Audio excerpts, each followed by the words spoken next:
Bueno, Luis, no sé si quieres comentar algo al respecto, pero también aprovecho ya por ir agilizando un poco y también introducir más temas. Quiero también preguntaros por el tema de la invasión terrestre de Gaza, que ya lo ha comentado también un poco Dolores. Decía, parece que hay una orden de que se vaya a producir mañana esa invasión, aunque creo que era Adrián también el que lo comentaba justo antes, que decía, llevábamos muchos días ya hablando de que se iba a producir ya, que era inminente, y no ha habido ninguna invasión de momento terrestre, que parece que están pensando, barajando mejor las opciones o las consecuencias que podría tener. ¿Va a declinar la opción Israel? Porque al final le va a dar, y aquí hablando muy coloquialmente, muy mala prensa el hecho de realizar esta invasión, Luis. Yo creo que precisamente lo de la prensa, que le dé mala prensa o buena fama, yo creo que eso es algo que Israel, vamos, ahora mismo no, vamos, le da un poco igual, es decir, tiene que responder porque ha recibido un ataque. Lo que está ahora mismo analizando es el cómo, ¿vale? Es decir, bueno, pues invadimos Gaza, no invadimos Gaza, la atacamos solo de manera aérea, pero no terrestre, porque aquí también lo comentaba Dolores, Dolores antes, Gaza puede ser una ratonera para el ejército israelí, y yo creo que esta es una variable que también Netanyahu y el gobierno israelí, incluso los servicios secretos, contemplan, porque podría darse el caso de que después de recibir un ataque, Israel, que como también han dicho Dolores y Adrián, tiene un ejército muy superior a las fuerzas palestinas. Bueno, pues ¿qué pasaría si Israel se mete en Gaza y sale escaldado? Tiene en Gaza una especie de Vietnam, ¿no? Tiene su Vietnam. Pues eso yo creo que es lo que más preocupa a Israel, más allá de que pueda tener buena fama o crearle mayor o menor popularidad. Yo creo que por ahí no van los tiros. Yo creo que van un poco más de manera estratégica porque Gaza está como un queso de Gruyère por debajo, los túneles que existen, las ramificaciones. Además, es una porción de territorio muy pequeña en la que viven en torno a 2 millones de personas, que también las consecuencias humanitarias podrían ser importantes sobre el tablero, pero es que Egipto ha dicho que de momento de corredores humanitarios de Gaza a Egipto, nada, porque también puede ser un desplazamiento masivo. Ellos han argumentado que eso obligaría a los palestinos, o a lo mejor dicho a los gazatíes, a abandonar su tierra, a abandonar sus casas. Pero claro, Egipto tampoco puede abrir un corredor humanitario que le suponga recibir a 1,5 millones de personas, que esto también es una cuestión que hay que contemplar. Respecto al otro tema que también se ha comentado, el tema de los rehenes, Israel sí que es verdad que no abandona. Ya vimos que por un solo soldado intercambió casi 1 millar de prisioneros de guerra, de prisioneros acusados de terrorismo, ¿no? Pero aquí hay una cosa que el gobierno israelí y el primer ministro han dicho, y es que estos son tiempos de guerra. Es decir, quizá haya que sacrificar, por decirlo de alguna manera, a estos rehenes que fueron capturados en Israel, porque estamos en ese tiempo de guerra que decía el primer ministro, con lo cual a partir de ahí podría abrirse la puerta a una invasión, entrando como un elefante en una cacharrería, ¿no? Pero yo creo que posiblemente, si Israel descarta la invasión terrestre porque pueda suponerle algún tipo de problema estratégico, porque no es solo entrar, sino también hay que mantener unas líneas de suministro para las tropas o las posiciones que se desplieguen en el territorio de Gaza.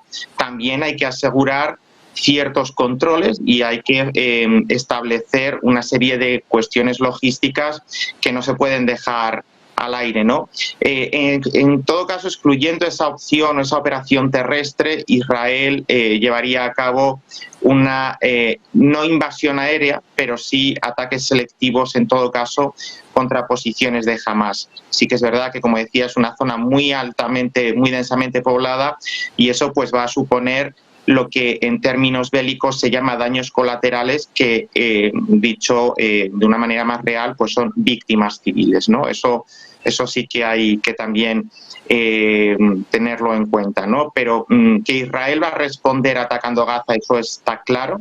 Lo que hay que esperar, o lo que veremos a ver cómo se produce, es si hay invasión terrestre o no. Ahí puede que estemos en este momento dilucidando esos interrogantes, pero en todo caso va a haber una respuesta. Si no es terrestre, es aérea, y además Estados Unidos ya ha posicionado fuerzas en el Mediterráneo, con lo cual Gaza para la población local pues puede ser también un laberinto sin salida. ¿No? Porque ayer Jens Stoltenberg hablaba de que debía ser una respuesta proporcional, la respuesta de Israel con Gaza y bueno, con el territorio controlado por Hamas al final. Quiero también poneros las declaraciones hoy de Anthony Blinken, del secretario de Estado de Estados Unidos, que hablaba de esa posible invasión terrestre, pero me da la sensación de que hablan en términos muy ambiguos, igual que cuando hablan de esa proporcionalidad, porque tampoco se aventuran a condenar una posible invasión terrestre. No, ni quieren confirmar ni quieren desmentir que pueda ser algo que esté en los planes de Israel, ni tampoco hacen una valoración sobre lo que ellos opinan sobre esa posible invasión terrestre. Voy a poneros esas declaraciones de Anthony Blinken y enseguida las comentamos. John, we are talking about that, and we're talking to Israel about that, we're talking to Egypt about that. It's an ongoing conversation. I can't get into the details. Some of this is, needless to say, and understandably complicated, but we want to make sure to the best of our ability, and I know Israel wants to make sure to the best of its ability that civilians are not harmed. But Israel has to take steps to defend itself. It has to make sure that any ongoing threat is dealt with, and I believe it has to make sure that going forward. Vamos, es como hablar y no decir nada prácticamente, no dice nada al respecto de la invasión terrestre, de si va a haberla, si no va a haberla, no hace tampoco ninguna valoración. Hoy en la rueda de prensa de Stoltenberg hace un ratito le han preguntado por el tema de la proporcionalidad, tampoco ha respondido nada realmente de donde se pueda sacar algo de chicha. Dolores, ¿por dónde crees que van los tiros dentro de la OTAN, de Estados Unidos, sobre lo que ellos opinan de esa invasión terrestre? A ver, yo creo que ya están preparados para la guerra, pero no nos lo van a contar a nosotros y a los periodistas tampoco, salvo quienes tengan fuentes muy poderosas, y tampoco lo van a contar. Luego, el tema de Estados Unidos es que tiene que ser coherente. ¿En qué sentido? A ver, por lo menos a la hora de hablar. Se tiene que mostrar coherente, porque por una parte no puede estar diciendo que Rusia está cometiendo crímenes de guerra en Ucrania y está condenando toda la situación y está planteando toda la situación como el enfrentamiento entre las dictaduras y las democracias, poco más o menos que el enfrentamiento entre el bien y el mal a nivel de la sociedad internacional, y luego permitir o plantear, bueno, pues que el ejército israelí Israel a la hora de intervenir por tierra, mar y aire, da igual en este sentido, en Gaza no tenga ningún límite. Por lo tanto, ahora se está hablando constantemente, aunque sea de forma ambigua, que la guerra tiene sus reglas. Es verdad que luego en el campo de batalla los estados no respetan las reglas de la guerra, y todos los discursos o todos los análisis morales y éticos de la guerra, cuando se va al campo de batalla, no existen, porque los resultados al final son son finalistas. Entonces yo creo que pienso que están preparados para la guerra. No sabemos cómo se va a producir, que Israel va a intervenir porque ha sido atacado, porque Israel cada vez que es atacado se lo plantea de manera existencial, es decir, que vienen a por el Estado de Israel y vienen para acabar con el Estado de Israel, con lo cual Israel efectivamente es un Estado que se siente legitimado para defenderse, que Estados Unidos le va a apoyar ahí como siempre, pero que claro, Estados Unidos, pues eso, repito, se tiene que mostrarse coherente ¿ante quién? Ante la opinión pública occidental, que mucha de ella está apoyando al Estado de Israel. Y cuando digo Occidente, no digo de España, que piensa de otra manera. Estoy hablando de la opinión pública francesa, que en este momento está dividida, como están divididos sus partidos políticos, y en la opinión pública británica, incluida la de Estados Unidos. Entonces hay otra guerra, está la de Ucrania, entonces tiene que ser coherente. O sea, no podemos permitir o decir que por un lado un Estado se está saltando todas las reglas de la guerra, que está siendo efectivamente un Estado agresor y que está cometiendo posibles o potenciales crímenes de guerra, y luego pues no decirle nada al Estado de Israel, cuando además pues ahí hay una población, la población palestina, pues eso, que acabarían siendo, pues como ya sabemos a lo largo de toda la historia en esa zona, los grandes daños colaterales de esos enfrentamientos. Los estados hablan antes de empezar la guerra de forma diplomática, y los diplomáticos no cuentan lo que van a hacer. Claro, es que aquí hay una cosa que también me parece interesante comentar, y es que al final siempre desde Occidente se ha dicho que las armas que se entregan a Ucrania son armas para que se defiendan, no para que ataquen territorio ruso. Y luego aquí hay ambigüedad sobre la posibilidad de que Israel responda. Incluso se dice que Israel tiene la obligación de defenderse y de responder a ese ataque de Hamás, cuando eso nunca se ha dicho respecto a Ucrania. Adrián. Bueno, sí, efectivamente yo estoy de acuerdo. Al final estamos hablando de lenguaje diplomático. Estados Unidos puede decir lo que puede decir, independientemente de lo que realmente piensen y de lo que estén, sin duda, acordando en este momento con el gobierno de Israel sobre qué atacar, cómo atacar y cuándo atacar. Israel seguramente los pasos que dé los va a dar de forma coordinada y pactada con Estados Unidos, asegurándose el apoyo de Estados Unidos para lo que haga de ser posible, ¿no?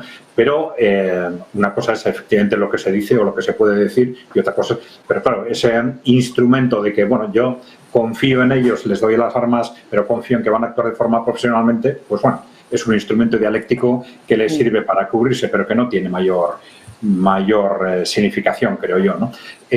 Efectivamente, la cuestión es Estados Unidos por un lado, y hay otro factor que es el de China y Rusia. Claro, no estamos en un momento cualquiera, ¿no? Esto no es la situación de hace 30 años, no son las guerras de Israel contra los países árabes del 67. Todo empezó a cambiar en un primer lugar en la guerra contra Hezbollah, hace 15 años, en la que Hezbollah salió ganador de esa guerra, ¿no? Y eso cambió radicalmente la imagen de la capacidad militar relativa de Israel sobre la de los países musulmanes. Y a partir de ese momento, los países musulmanes que rodean a Israel han ido progresivamente fortaleciéndose, también Israel, evidentemente, pero el balance ya es ahora muy, muy, muy distinto del que era hace décadas. Y además estamos en un contexto geopolítico en el que no es posible analizar lo que pasa en Oriente Medio sin tener en cuenta este choque geopolítico entre los países emergentes y Estados Unidos. Esto quiere decir que, evidentemente, China y Rusia no van a dejar a Estados Unidos que haga lo que quiera, o que en un momento en el que el conjunto de los países emergentes y los países musulmanes en su conjunto están apostando claramente por el bloque emergente, por Rusia y por China, pues se produzca por vía militar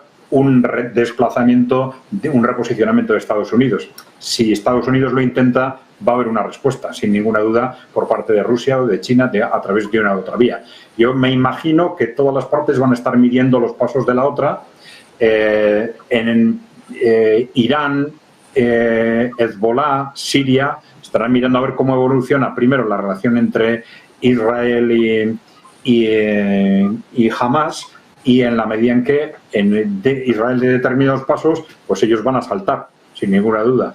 En la medida en que salten, pues desde el otro lado pensarán, pues si entran Irán y Hezbollah, pues Estados Unidos tiene que hacer no sé qué, pero sabiendo que si Estados Unidos hace algo, China y Rusia van a hacer, evidentemente. No van a permitir, o bien van a hacerlo de forma pactada o no, pero esto va a ser otro frente junto al de Ucrania, otro frente militar. Luis, que me faltas tú también por intervenir sobre este tema, y nos quedan 2 minutitos aproximadamente, así que por favor adelante. Sí, aquí yo también coincido un poco con Adrián, ¿no? Con esa extensión que hacemos también en respecto a este reposicionamiento, a esta redimensionización del conflicto a una escala global. Pero volviendo un poquito a la conexión también con el tema de Irán, Irán ha amenazado al Estado de Israel con borrarlo de la faz de la tierra y esto ha reforzado también, creo que antes también lo hemos comentado, creo que a Dolores, que decía que cada vez que Israel responde o cada vez que Israel sufre un ataque se defiende como gato panza arriba porque ve amenazada su propia existencia, ¿no? Y aquí las declaraciones que hacían de bueno, pues una respuesta ponderada, yo coincido también en que tiene que ver con esa coherencia que Occidente debe mantener ahora en el caso de Oriente Medio, pero también con quizá cierto temor a que haya una escalada y esto vuelva a ser una nueva guerra del mundo musulmán contra el Estado de Israel.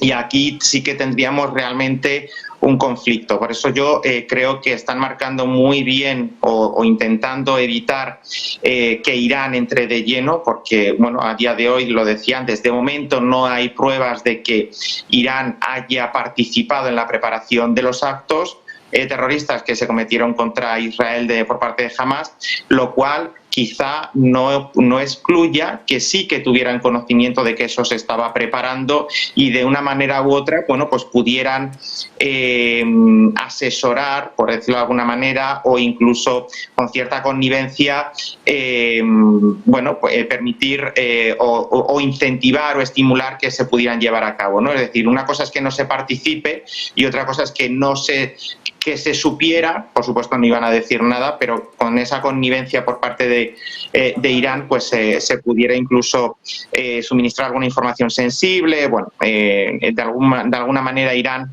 pudo tener conocimiento anteriormente. Y por eso también tenemos el caso de los ataques a Siria, ¿no?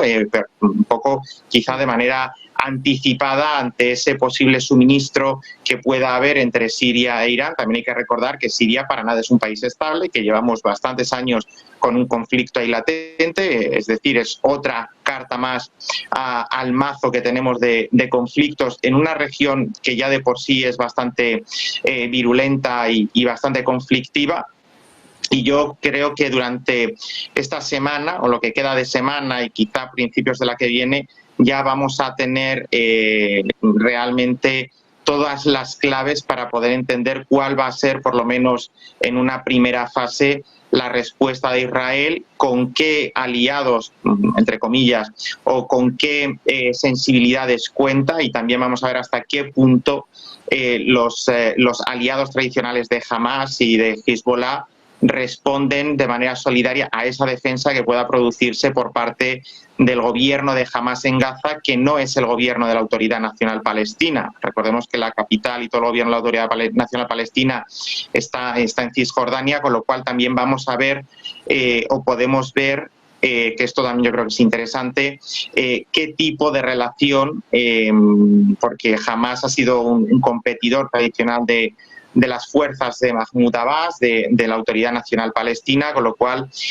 quien resulte vencedor, entre comillas, de esta pugna, pues puede ofrecer ciertas claves de quién se puede hacer con el control en general del territorio palestino, porque ya digo, Mahmoud Abbas es un líder bastante anciano que está enfermo y que precisamente las elecciones que deberían haberse celebrado para reelegirle o para elegir un nuevo líder se han ido posponiendo en el tiempo de manera reiterada, con lo cual no solo en el campo internacional de batalla, sino también hay que leerlo, o yo lo leería también, en esa clave de sucesión de Mahmoud Abbas en un periodo corto o quizá medio de tiempo.